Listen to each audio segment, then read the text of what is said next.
Iran কিভাবে drone দিয়ে যুদ্ধ করে, ইউক্রেন কিভাবে ড্রোন দিয়ে রাশিয়ার মতো পরাশক্তি ঠেকিয়ে দেয়। চীনের সাথে সামরিক সহযোগিতাটা আমাদের বাড়াইতে হবে, অর্থনীতির বাইরে। কম দামে অনেক কিছু তুরস্কের কাছ থেকে আনতে পারি, অনেক সফিস্টিকেটেড উইপন আমরা আনতে পারি, যেমন আকাশ প্রতিরক্ষা ব্যবস্থা, ড্রোন টেকনোলজি, এগুলা। পাকিস্তান সামরিক প্রযুক্তিতে অনেক আগে গেছে, ওরা জঙ্গি বিমান বানায়, ওরা এখন সাবমেরিনও বানাচ্ছে, ওরা আপনার অনেক ফাইনেস্ট 2টা ট্যাঙ্ক বানায় পৃথিবীতে, ওরা অনেক ফাইনেস্ট কোয়ালিটি ক্রুজ মিসাইল বানায়। পাকিস্তান তো অর্থনৈতিকভাবে অত শক্তিশালী না, এত টাকা ডিফেন্সে কোথা থেকে পায়? এখন যে অবস্থা, মানে অর্থনীতির যে অবস্থা, 23 লক্ষ কোটি টাকার ঋণ রেখে গেছে আগের সরকার, মানে আওয়ামী লীগ পাচার টাচার করে, মানে আপনার বিএনপিটা সামাল দিবে কেমনি? এই যে আবার মধ্যপ্রাচ্যের তেল সংকট, ধরেন আপনার যুদ্ধটা যদি থেমেও যায়, তারপরে এটা আবার আগের জায়গায় আসতে কয়েক মাস লাগবে, তো বিএনপিকে এগুলো সামাল দিতে হবে।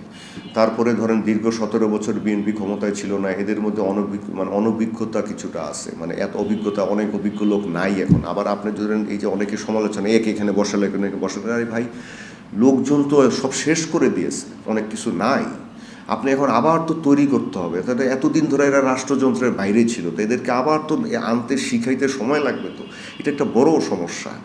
এখন এই সমস্যাগুলো কতদিনে মোকাবেলা করতে পারে? এখন তাই এই কারণে সামরিক খাতে কতটুকু নজর দিতে পারবে সেটা আমি জানি না, যে কত টাকা দিতে পারবে, কিন্তু যেটা করা যায়, যেটা জেনারেল জিয়া করতেন, বেগম খালেদা জিয়াও এটা করতেন, সেটা হচ্ছে যে আমরা টাকা না খরচ করেও কম টাকার মাধ্যমে অনেক আমাদের সামরিক খাতকে সমৃদ্ধ করতে পারি। কীভাবে? বন্ধু রাষ্ট্রের সহযোগিতায়।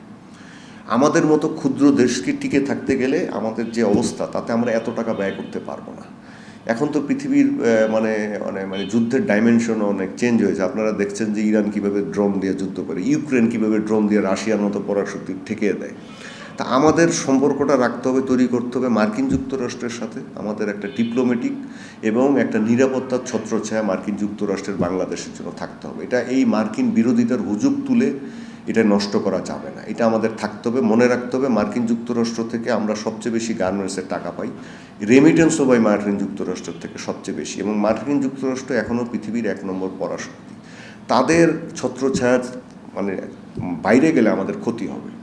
2 নম্বর হচ্ছে চীনের সাথে সামরিক সহযোগিতাটা আমাদের বাড়াইতে হবে, অর্থনীতির বাইরে। তারা আমাদেরকে অনেক ক্ষেত্রে সহায়তা করে। ধরেন এই জিনিসটার দাম 100 টাকা, ওরা আগে দেখা গেছে যে ঠিক আছে বাংলাদেশ নিবে, 50 টাকা নেওয়ার পরে নেই টাকা, ঠিক আছে ওদেরকে দিয়ে। তো আমরা ডাইভার্সিফিকেশন, আমাদের অনেক মুসলিম বন্ধু রাষ্ট্র আছে, তারা আমাদেরকে অনেক আগে সহায়তা করছে।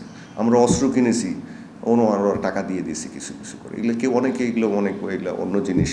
তো এইভাবে আমরা বাড়াতে পারি। আমরা আপনার কম দামে অনেক কিছু তুরস্কের কাছ থেকে আনতে পারি, অনেক সফিস্টিকেটেড উইপন আমরা আনতে পারি, যেমন আকাশ প্রতিরক্ষা ব্যবস্থা, ড্রোন টেকনোলজি, এগুলা।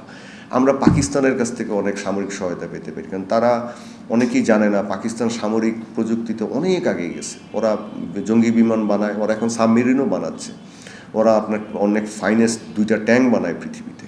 হ্যাঁ, ওই ট্যাঙ্ক ইন্ডাস্ট্রি আমি নিজে সফর করেছি, দেখেছি ওরা কীভাবে ট্যাঙ্ক বানায়।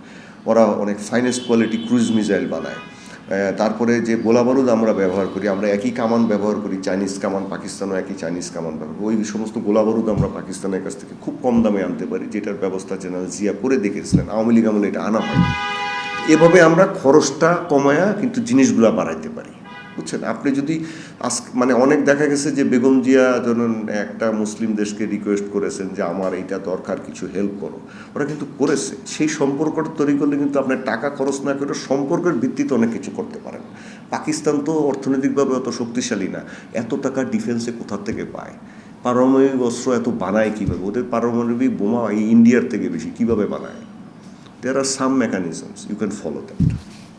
আমাদের সাথে চীনের সম্পর্ক, সামরিক সম্পর্ক খুব গভীর করতে হবে। তুরস্কের সাথে এই সমস্ত গুজব রটায় কিছু হবে না। তুরস্ক একটা অত্যন্ত প্রভাবশালী ন্যাটোভুক্ত মুসলিম দেশ, তার সাথে সম্পর্কটা রাখতে হবে।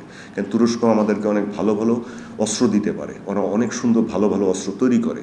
আমাদের সাথে কৌশলগত কারণে পাকিস্তানের সাথে মানে কৌশলগত সম্পর্ক রাখতে